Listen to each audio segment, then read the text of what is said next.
Hey guys, this is Jeff Ignatowski here. I am the owner of Scorpion Lair Games, and I just wanted to give you a brief little overview of my newest game that's coming out called The Profiler. It is a social deduction game. It is going to be hitting Kickstarter on March 12th. So you guys will want to get in there right now. The link below will get you to the pre-launch site, and you're going to want to sign up there right away so that you get notified of when it goes live.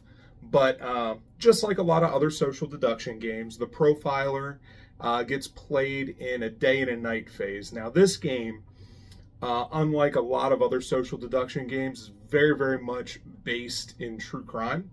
So the accounts and the killers are taken from the FBI profiles. And so this is an 18 plus game. It is an adult party game, social deduction style. So again, you're going to be playing in a day and a night phase. So you will be investigating the crime scenes. You will be interrogating the suspects. You will be arresting the suspects.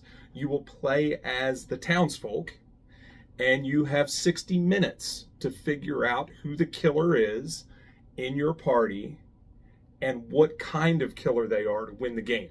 So in doing that, you will have a couple special roles. So I'll show you some of the sheets here.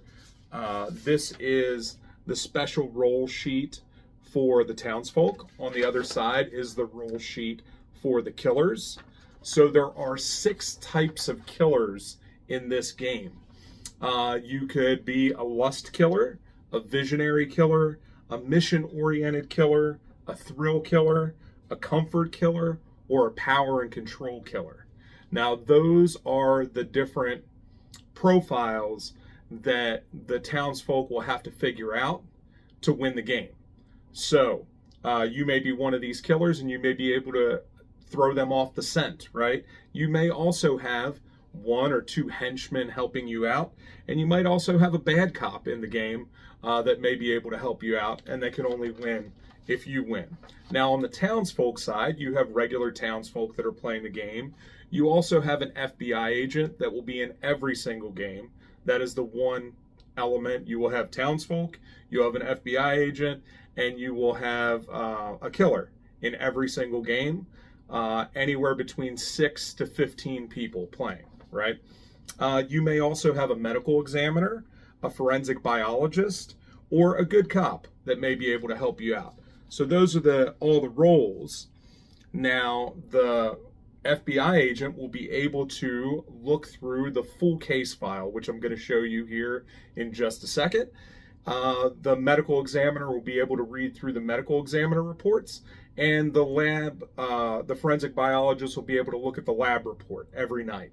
They will have 1 minute during the night to skim through the reports, and they will be able to select a piece of evidence that the moderator will supply, and they'll be able to put that out during the night. So during the next morning, the townsfolk will be able to investigate that different evidence and be able to figure out what's happening with the crimes. So in this game, again, there is a moderator. That moderator has a bunch of different jobs to do.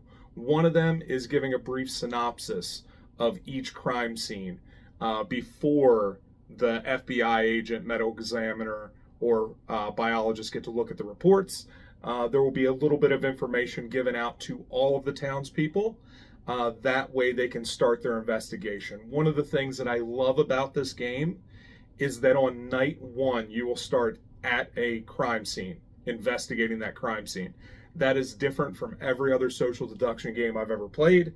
Most of them, the first day or 2, you really have no idea what's going on because you don't know who could be lying and who could be not. You don't really have anything to go by, so you're just asking random questions.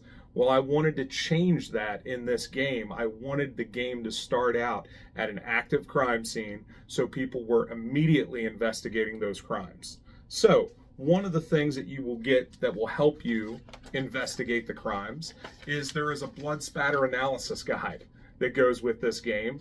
There are some cards that will show you the crime scene and some blood splatter. And you'll be able to determine from that blood splatter what kind of crime was committed. If it was maybe maybe somebody was beaten to death, right? And there's cast off splatter on the wall. Whether it was high impact blood splatter, whether it was arterial blood splatter, right? So you'll be able to tell that from some of the evidence cards. So in this game, you will have, I don't know, right now, it's looking like about 120 pieces of evidence in evidence cards. So, like, for example, this one here, you got some heroin that may be at the location.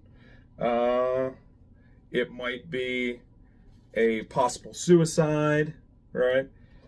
You may have, this one is changed, but it'll be a knife that'll be at the scene, maybe. Potentially. So there's all kinds of different pieces of evidence that may show up at your crime scene. So let me show you these here. You'll also get a piece of a legal pad that you can write notes on and a pencil that'll come with the game. So you'll be able to take notes on that. But you will also get these lovely case files here. These case files will have the medical examiner report, the police report, and the lab report in them. So for each one of the cases, and this is what you'll be going through as the cases get discovered. So you can look at this here. That's what they look like, the reports. I'll show you the back of the report. Now the great thing about this game is this is the medical examiner report here. And then you have the lab report right here. So those are your three reports that you'll be looking through. But they also have all kinds of information on them. Now, the goal was to make it as accurate as possible. So I went through and I was really trying to dig in to figure out how we could make this as accurate as we can. I got some great advice from several former police officers, a couple medical examiners, and some lab people to really help me out and to get it as authentic as possible. So you guys really get, and this is the whole goal of the game, is to really get a basic understanding of criminal investigation and also be fun, right? This is quite literally a live version of CSI that you can play. Minus, I mean, somebody might be able to figure out how to do props and everything, which would be really cool. But we don't have it set up as a LARP. It is a social deduction game. This here is your moderator's guide. So the moderator guide will tell you how to do everything, what the moderator needs to do, what steps they need to go through, how they need to set up the game, all of that lovely stuff. It also gives them in the back the potential evidence for each of the case files. One of the other things that I want to show you that is very, very unique about this game is the killer, unlike a lot of other social deduction games, does not have to kill every night. Matter of fact, they may not kill every night. They will actually get to select from these killer opportunity cards, right? So the killer opportunity cards have three different scenarios on them. Either you don't murder tonight, you murder tonight, or you murder during the next day, right? So what that means is when everybody is up and they're investigating and they're trying to interrogate people, the killer may have to murder during the next day and slip somebody a card denoting that they have been killed during that day. That person can't say anything, but that night you will find out that they were killed during, or the next morning you'll find out that they were killed during that previous day. So it may be that the killer really, really risks getting caught and being able to do that in the sly without somebody seeing or knowing it's happening. So it really mixes up the game. The other thing about this game is nobody is eliminated from the game.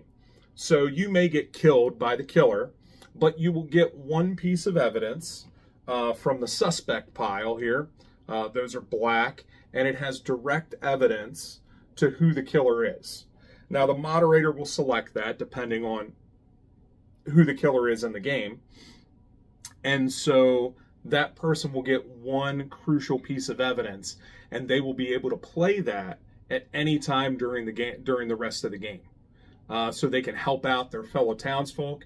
You know, obviously, if they're not on the side of the townsfolk, maybe they're not going to help them, or maybe they will take a piece of evidence that is not correct and try to mix up the game. Also, if you're arrested during the game, you will get a crucial piece of evidence as well. You'll be able to play that at any time during the game, unless you're released from jail, and then you lose that piece of evidence. So there's always the possibility that whether you're arrested, whether you're dead, that you'll be able to still impact the game. If you're arrested and obviously still alive, people will be able to interrogate you and talk to you while you're in prison. So there are all kinds of things. If you love social deduction, this game is going to be the #1 true crime social deduction game out there. Make sure that you check it out on Kickstarter. Go to the link below and click to be notified of launch. One of the things that we need is we need people to go there and to click that link so that you're notified. The one thing that they tell you is that if you have a strong pre-launch, you will have a strong Kickstarter campaign, and that's what we want.